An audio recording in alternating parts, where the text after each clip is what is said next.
Mic check. There we go. Okay. Let me get a drink. There we go. What is up, Generals? We are back with Ultimate General Civil War, and this is the J&P Rebalance Mod Major General Confederate playthrough. And today we are taking a look at the battle at 1st Winchester.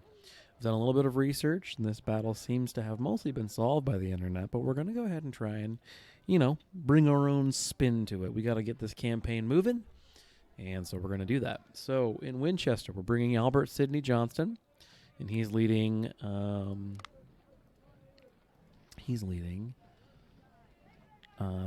Third Corps.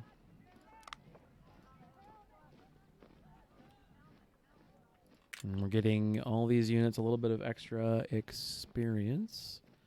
There you go. So Fiasco is fully leveled up. Robert Lee fully leveled up. A lot of these units are looking pretty good. And Johnston is not. So in the battle at First Franklin, in the Confederate campaign, you can bring 14 units. You'll notice here this is not 14 units. So this is 16 units. Generally speaking, I've noticed that we can bring a couple more every now and again than I think they think we can. So I'm going to try my luck. See if I can bring a few extra guys. If I can't, it's whatever, no loss. If I can, great, awesome. We're working on developing a couple of our new units. We've got some one-star units here, mostly the new guys, but 4th Virginia is an older unit. We're also going to go ahead and not bring sniper skirmishers. I know this is usually my thing. We're not doing it. The reason we're bringing Grenzers here is the Grenzers work as an excellent kind of, they're solid melee units, but they're also excellent forward observers. So between the speed and the cover perk and this insane, awesome spotting stealth perk, these guys are simply going to do really, really great work. Now, if they were to actually do sniping, cool. That's fine too, I suppose. They do have a bonus of 75% accuracy, so they're not going to be bad at gun work. But I'm bringing with them the MJ&G. The MJ&G is pound for pound the best value the best bang for buck with regard to a general purpose melee focused musket per dollar. Now, it's not available in a large amount, but I've got more than enough, and I can buy them. I can buy them for a pretty low amount of money right now. And in fact, just to play it safe, I'm going to go ahead and grab 1,000 just to really kind of have a nice nest egg. As you can see, one of the benefits of having a pretty high econ is that we're doing okay as far as money. We're able to acquire weapons relatively affordably. Standard infantry size still rules across the board, 1,500 with the exception of Grenadier Guards. And they're still more or less the same thing as everybody else, but they're going to get a little bit of extra a bump in manpower. They have a melee-focused musket, the Harper's Ferret Melee 80, and they're going to get a bump in manpower to match. They still have the accuracy perk, because I think at Tier 1 is just that good. You can't beat it. The difference is everybody else has gone for this musket proficiency perk to make them even better at shooting, and the guards have a rotation speed perk, as well as a very slight speed perk. For those of you who are catching up to this series for the first time, Johnston is, I think, my dream build in the future. He is my good general purpose general. So Fiasco has accuracy, and plus experience gain. Lee has much the same, except he has speed at Tier 1. Johnston has a nice kind of across-the-board smooth effect. So he's got speed at Tier 1, accuracy at Tier 2, which is very nice, plus a blanket reload time reduction. And then at Tier 3, he gets a plus 50% cover bonus.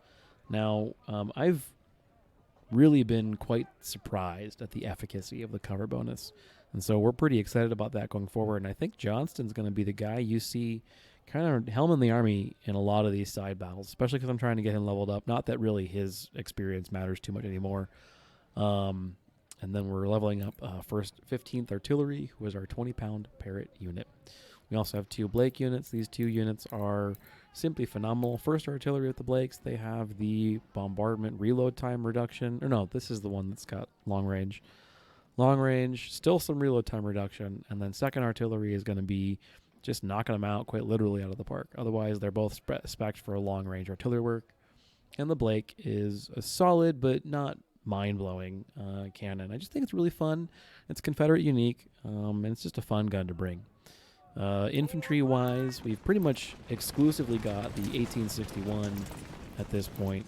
We're capturing so many of them, it doesn't make sense to use anything else except for the Enfields we get from buying them at the menu. 61s are a damn good rifle. Here you go. Here's the Springfield 61. It's a damn good rifle for general infantry work. You'll notice it's not melee spec, only melee spec, melee of 60. But the damage range is solid, pretty narrow, 4.5 to 6. Nice normalized range. So you're looking at 5.2 somehow damage.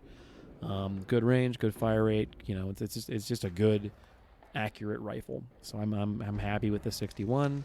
I was also very happy with the 40, the 41 as well. But notice the damage range is quite a bit lower. So the 61's a good gun, and then the homegrown Springfield 55 or CSR 55 is just a wee bit worse in most regards, but it's got that melee perk going for it. So without further ado, let's go ahead and jump right into the show with the battle here. Now, you'll notice here I'm deciding to bring as many divisions as possible. So no matter what, I'm going to bring artillery from the 4th Division and the Grenzers. I want to bring as many divisions as possible because I want to get these generals as much experience as possible. James Archer, A.P. Hill, Arthur Cummings, and Warren Frank. Richard Ewell is in command of the Grenzers, Braxton Bragg in command of the artillery, Sam Cable, who's been with us since the first battle in this campaign, and then William Mahoney. I've got A.P. Hill. Oh, he's already there. All right. So first, Franklin is an interesting one. Let's go back and take a look at how they're doing as far as training and armory is concerned. So they're still going to be kind of weak as far as development is concerned, but their guns are going to be solid. All right, cool. First Franklin's interesting because you're fighting on a fairly narrow front, and you're attacking northward against 18 is included with, I believe, is including the general and the artillery, but I'm not sure about that. So they don't have enough recon points, I don't think, to get any. Yeah, so I need to have more. We outnumber them, but I don't know that's actually the case. We'll find out here in a second. Federals have deployed 1 full division 2 miles south of the town. There's not yet any sign of Yankee cavalry. Now, game, why would you need to tell me there's not yet sign of Yankee spaceships either? But if the spaceships aren't going to show up, why are you letting me know that? So, spoiler alert, we do get some cavalry to enter the map eventually. Okay, so we're back with post day of recording. I thought I was going to do this one live, but I ended up getting a phone call in the middle of things, and I don't know. It's easier, I think, if I do a post recording. Honestly, there's a lot of waiting in some of this battle, so there's that too. We end up bringing only 14 slots, so my experiment of trying to bring more doesn't work out. So we still have the Grenzers, all the artillery, etc. And we leave 1 2-star and 1 1-star infantry unit back in reserve. We deploy the divisions by kind of reverse divisions, so 3rd, 2nd, and 1st in that order. Forward, and that's because the 3rd Division has the bigger Grenzer unit. And then we have the Grenadier unit, and then we have the Grenzers. They push up, and they're mostly here to scout or spot, as the case might be. And at that, they are phenomenal. Now, I've put, I think 4 points into recon, and then these guys have been perked out for spotting, and they do simply a wonderful job at it. And I think in this role, the Grenzers are probably going to be an inclusion in every battle from here on out. This battle in particular really underscores the value or import of proper counter battery fire. And there was an attempt at this battle that I did not record where my batteries got caught out, and the AI doesn't have to care about its cannons. They just get free cannons forever, basically. And every loss that you suffer, especially later in the war when you have these 3-star batteries, really starts to add up. So, yeah, I think this is a great illustration battle for the purposes of tracking or showing how important it is to develop a counter battery mission. So the general plan in the battle here was to use the Grenzers and as few brigades as possible as a fulcrum or an anchor, and then to push with literally everything else along the left edge of the map. Because on the left edge of the map, there is this gap you can see that I'm trying to push through that is not super de-duper well defended from the purposes of like a trench or whatever. Additionally, on this left portion, you are higher than the rest of the map.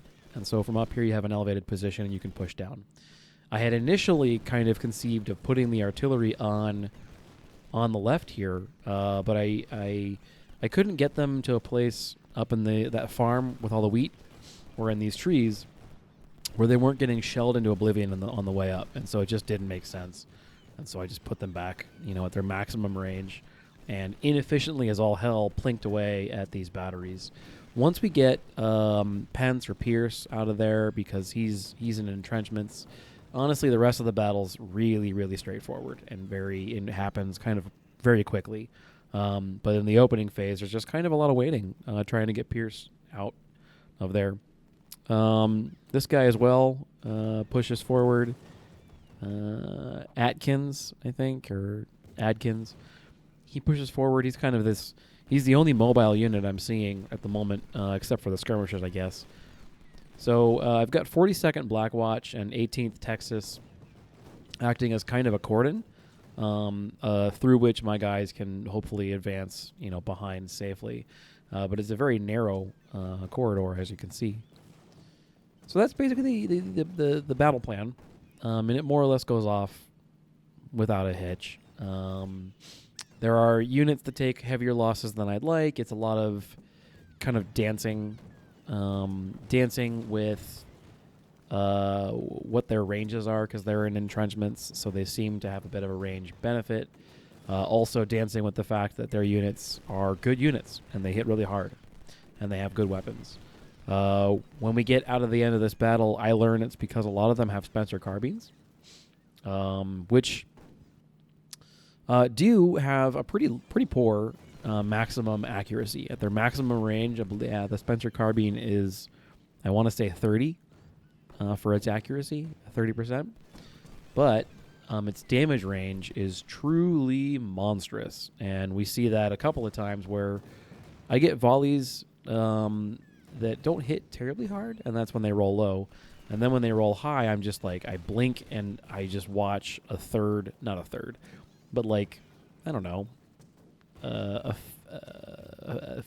sixth of a brigade just evaporate, and I'm just shocked.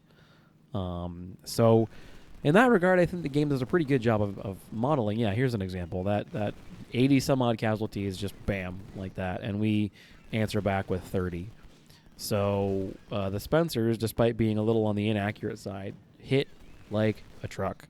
And you had better believe I'm going to be using a brigade with Spencers. One of my 2 or 3 star brigades with good infantry weapons, or with good accuracy perks, is just going to be a murder machine with Spencers. So that'll be fun to look forward to. Outside of the battle, because the rest of the battle more or less plays out as you would expect.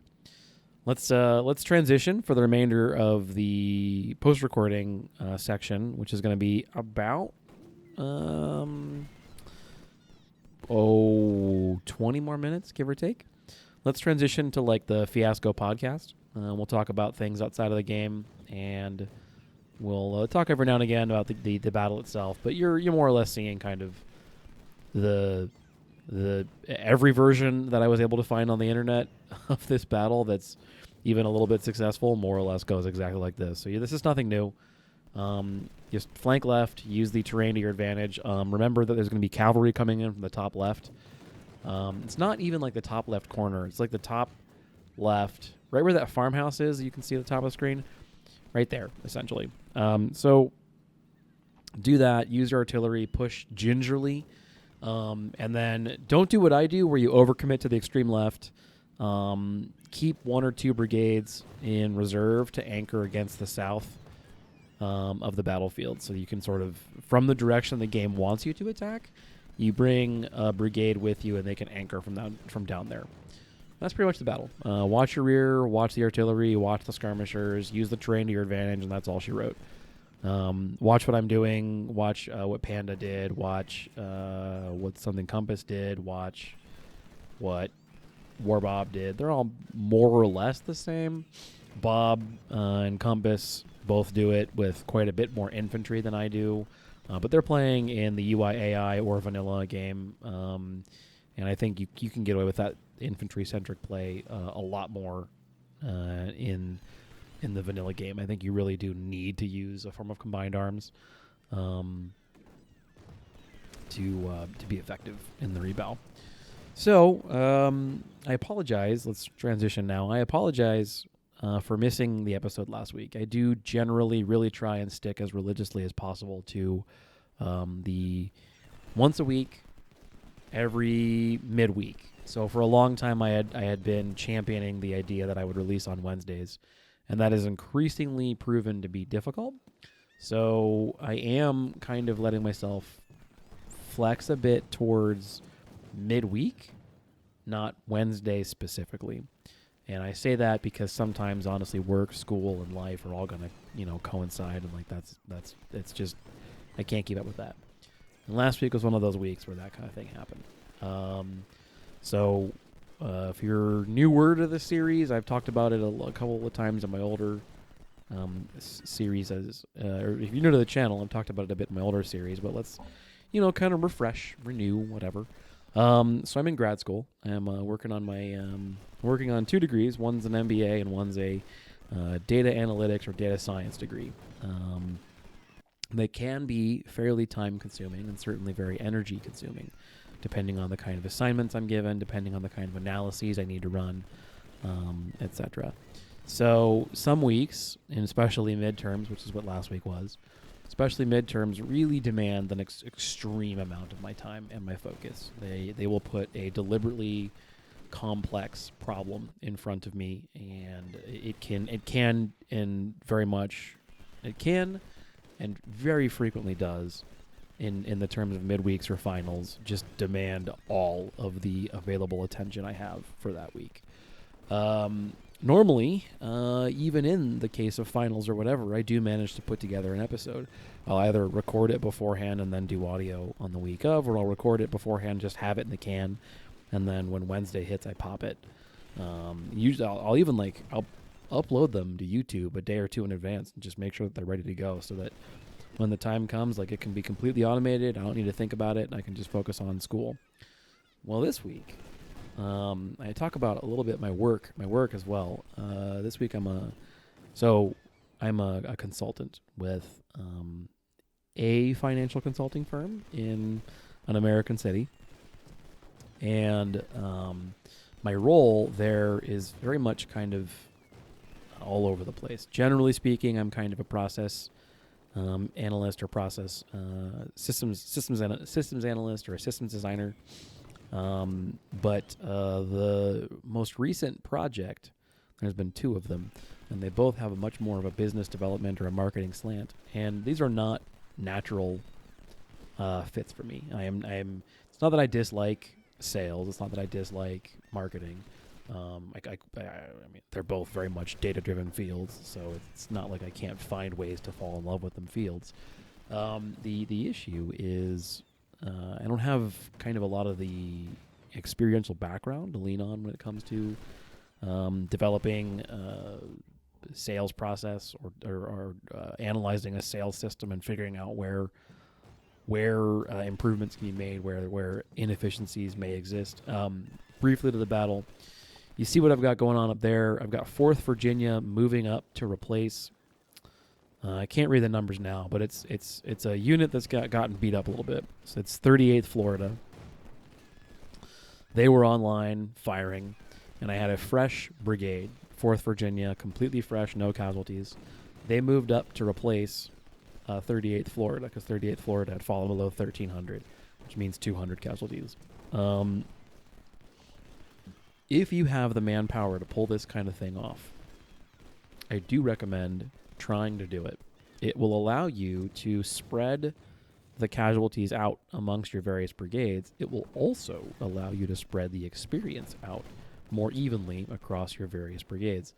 It will also a little bit reduce the risk of cascade officer casualties. So for the most part, that's kind of just a random, die roll. There's not much you can do about it. But losing whatever the initial officer is in your unit is obviously awful, but it's not the end of the world. In the vanilla game, if you lose your, colonel or brigadier or whatever, you've got to replace it with whatever you've got on the bench, and that's all she wrote. In the Rebal, they give you an officer that's one rank lower, who's presumably would have been his executive officer or, whatever. His aide de camp or some shit. I don't know. Some random, let's say you lose a colonel, a light colonel steps up. Great. Cool. Awesome. It makes that casualty kind of hurt a lot less, because then you go to the camp screen and you still have a competent officer that you can level up, and it will replace, the one that got wounded or killed or whatever. So if you're rotating your units, they can have a chance to rest. You can keep your battle line fresh. You can, there's a lot of really good benefits to doing that. Now, obviously, you can't always do that. Sometimes you're just really overcommitted. A good example of this is from the Confederate sides is Crossroads. You just barely don't have enough resources to cover every front. So you really have to be playing a mobile or a zone defense where you've got guys kind of bouncing back and forth between 2 or 3 different hotspots. And so you're always on. And that's one of those battles that can really drain you of manpower really quick because you don't have a chance to kind of rotate or relax anywhere. So, yeah, just keep that in mind. If you have the opportunity to rotate like that, go for it. And, just that's it. As you can see, though, the battle's more or less playing out like you'd expect. You flank them. They stay in their trenches. The dudes keep on trying to come at me. Okay. That's it. I've got 3 or 4 brigades earmarked in the north to take care of the cavalry because I don't want them getting out. They're going to be a much bigger hassle to deal with if they get out than if they don't. So I know 4 brigades is probably a heavier response than that threat actually demands, but dealing with it quickly and efficiently sometimes requires an excessive use of force just to shut it down before it ever has a chance to get rolling. If you deny that force its momentum, it more or less just hides in the corner and you can box it off. I ended up getting lucky in capturing 2 or 3 of them, I think 2, which is great. And they have good weapons too, which is fantastic. So anyway, we had, at work, I had a major project that overhauls a significant system that is used by a lot of users in the company. And, all the documentation that has to go with releasing a new major initiative like that, you really have to handhold the users for that particular product. So you've got to have exhaustive documentation on how to do everything. And you've got to have, be on call in case I say in case, but I really mean when you forgot to ask something, you forgot to think of something, the user forgot that this use case exists. So it's, without getting into specifics, it's like they say to you that there's this process that's all of a sudden broken that shouldn't be broken, and no one remembered that the old system pulled data from this thing. So no one remembered, and you don't have any exposure to it. You never used it before, so you don't think to ask about those systems, and now they're broken all of a sudden because of a change you made over here. So tracking all that kind of stuff down is just kind of a hairy furball. It is. I say that, and I know when I say it now, I'm kind of groaning about it, but like it's probably the most exciting part of my job, where you're kind of making some of these discoveries and calls on the fly. So Napoleon always says, like, no plan survives contact with the enemy. Like, that's pretty much the case with work. because no process or no tool or no utility survives contact with the user, and that's fine. I mean, that's the whole point. It's why you plan as much as you do, so that you can mitigate as many of these as possible, with the understanding that inevitably you're going to miss something, and it's just how you handle that, when it happens, that dictates whether or not the project like suffers a minor speed bump or completely derails.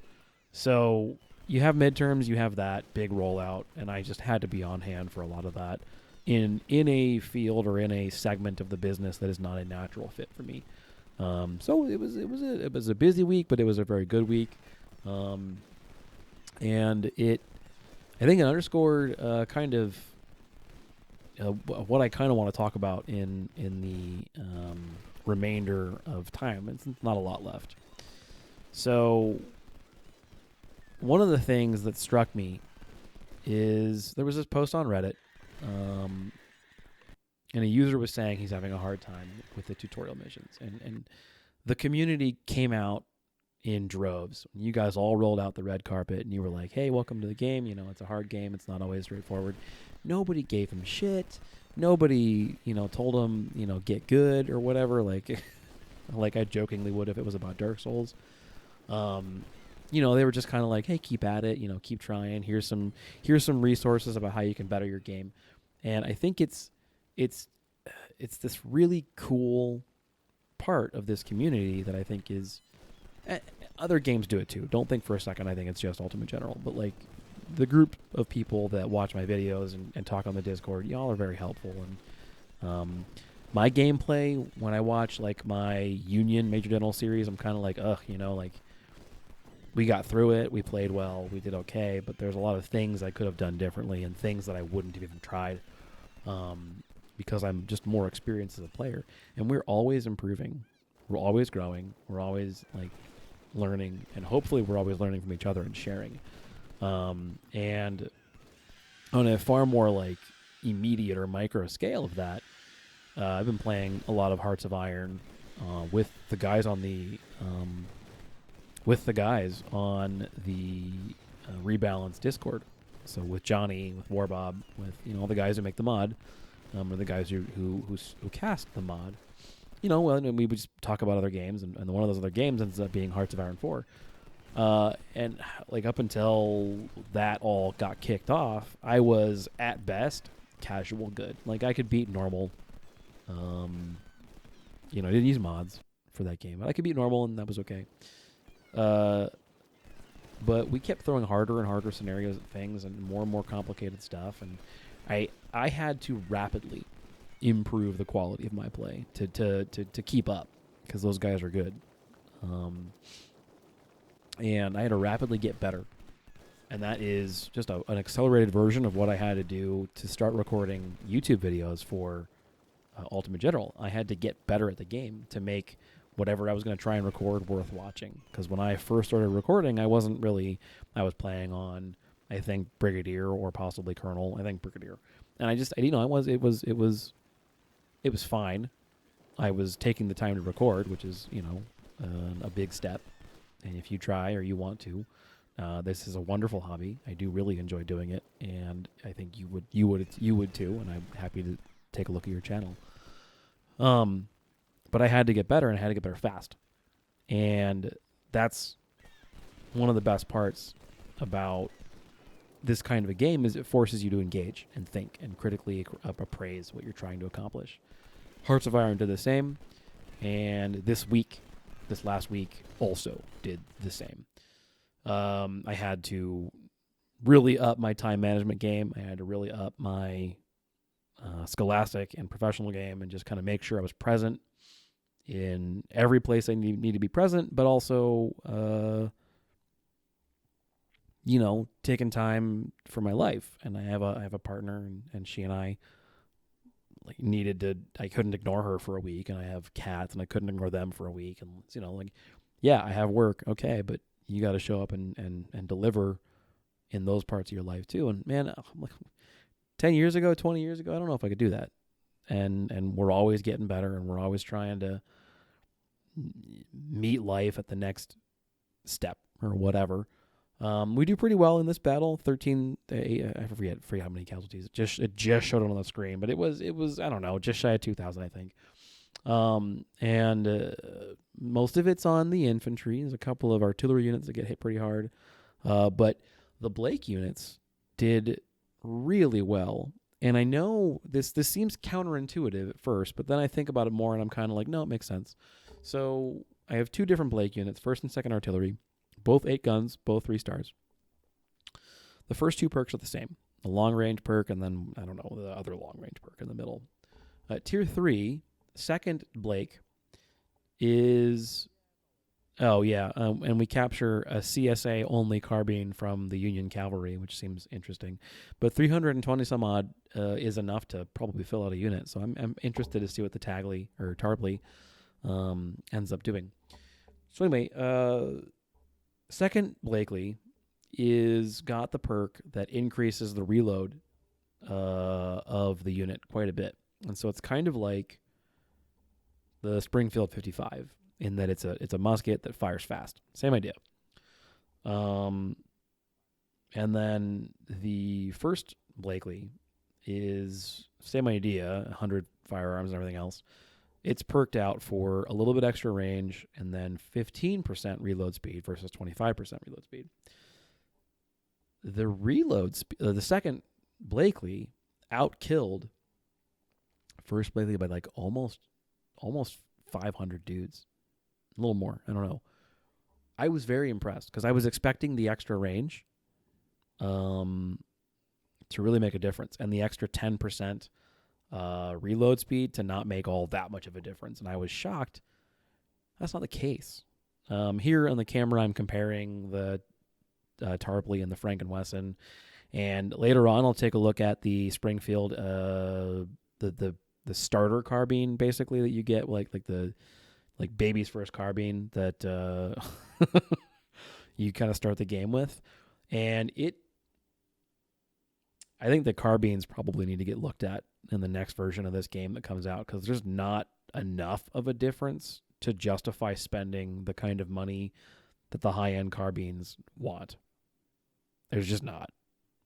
Also of note, the Union's starting to get Springfield 63s and 20-pound Parrots. So I really do need to develop and be careful with a counter battery mission. I get some dudes, I get some money, I get plenty of recruit or captures, so I get plenty of recruits. There's a nice formula that they have so that if you get over a certain number, you still are rewarded for more captures. Because I think back in the day, there was no reason not to get any more than 1,000 captures. I put the pip into economy, and it's mostly here because I want to finish economy and just be done with it. So guns are real cheap now, and I can sell them back for a pretty good rate as well, which is a good time. So yeah, I have an econ done, medicine done. It's very cool effects for the army. I quite like. It makes my dollar go very far. I'm taking a look here at like what I can start selling things for. So it's nice. You know, it's still not perfect, like 1-to-1 conversion rate. You can look at you can buy a percussion musket for $9 and sell one for $8. So it's really, really very close. The discounts are pretty effective, like pretty huge. It's great in that regard. So yeah, I'm taking a look at this and playing around with, you know, what can I sell for how much and whatever else.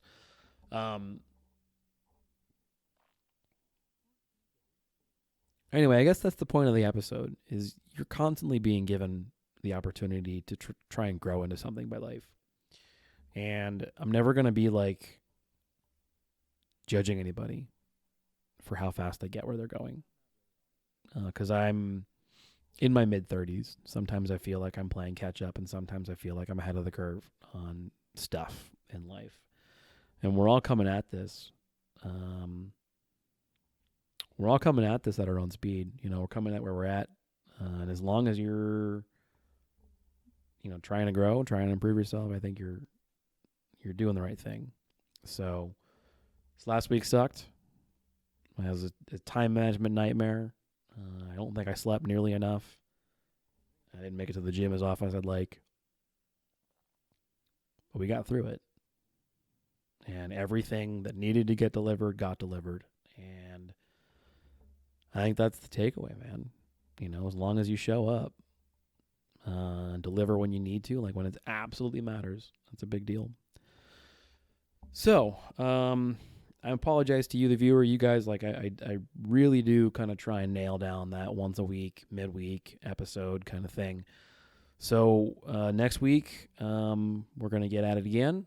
We're going to be taking a look at I think this was First Franklin, I think. So the next one's going to be whatever the other skirmish, the side skirmish is, and then we're going to go to the main battle. I don't even know what we're up. I think Chancellorsville, Chickamauga, and hell if I know. Chancellorsville, it's right there on the screen. So we're going to Chancellorsville. I really enjoyed playing Chancellorsville from the Union perspective. I really don't have any idea what to expect with. I really don't have any idea what to expect from the Confederate side. I'm very interested. About Chancellorsville. So looking forward to it. Looking forward to, getting back into the game and trying to be a bit more regular about my content. And I really do appreciate, the comments I get. It makes a big difference to me, keeps me going, all that kind of thing. And you guys listen to me ramble. So hopefully there was anything useful for this in any of you guys' lives. Whatever you're at, wherever you're at, and whatever you're going after, just keep at it. Sometimes we miss the mark. I missed the mark plenty in the course of the last week, but at the end of the day, everything got where we needed to get. I just kind of failed forward on a lot of things. So, you'll get there. And I'll always tell you that. It might not be today, and it might not be your first try, but you'll get there. All right. Well, it's getting weird and introspective and I think deeper than I intended. But channel means a lot to me. You guys do too. And I hope you have a next couple of days and have a great week. I'll see you in the next one. Always keep improving, and I'll see you on the field. This is Fiasco signing out.